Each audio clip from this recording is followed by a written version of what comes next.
爸爸，我感觉你那个脸好烫啊！我刚刚睡觉的时候看到你身上也是烫的。还好吧？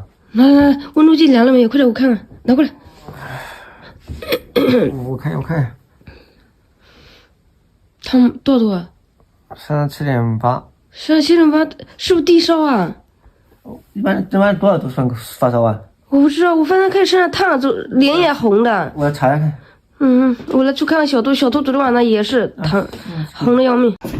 这还在早上呢，早上3、4点。你们两个真的操心死了我。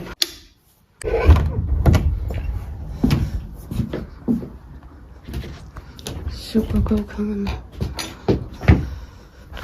昨天还嘚瑟呢，这小脸也红了我。哎呦，这小脸也烫了。爸爸，你难受吗？你难不难受啊？你难不难受啊？为什么看鼻子红红啊？脸烫哎，身上烫吗？热不热？不是，不热。那等会妈妈给你先不热，先喝水吗？这是挂鼻涕醒了，难受吧？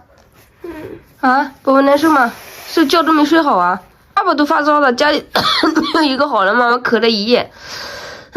昨天晚上也咳，肯定是你传给我的。你别觉得没事，你肯定是上班的时候你们公司全部都阳了，然后导致的，相信不？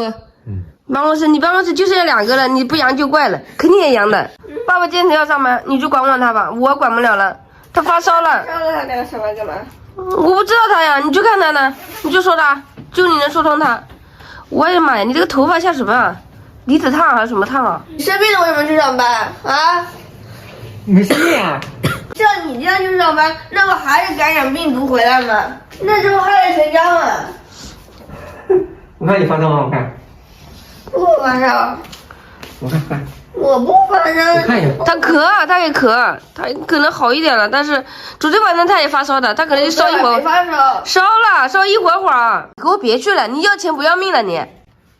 没事，症状还好。我跟你讲，你再这样的下去的话，我也赶你出门了，我也不要你了。怎么研究的？就是的，你看你这个样子。小杜，不要爸爸了。输死就不听，把那个药给吃了。吃完了再去，吃完了，不是我就给我回来，听到没有？好，放着，等我来，我来。说死都不听，真的刚吃完饭，像那个头驴一样的。别去了，你上班戴的又不是 N95，你又没戴口罩，我戴个95的，感染病毒的。我戴个95。你公司几乎都阳了。我戴个95的，来，我这个戴个95的，把那个 N95就给我戴好了啊！你爸爸犟得跟头驴一样的，我也没办法说他。小多，你说他吧。干嘛不要去公司呢？我看我症状还好啊，在哎呀，你别去了，我的天哪！在家待着头晕。现在最畅销的应该是这个面子了，除了药就是这个面子。你看每天都要擤那么多鼻涕，浪费这么多纸，这个一袋子又没了，一袋子。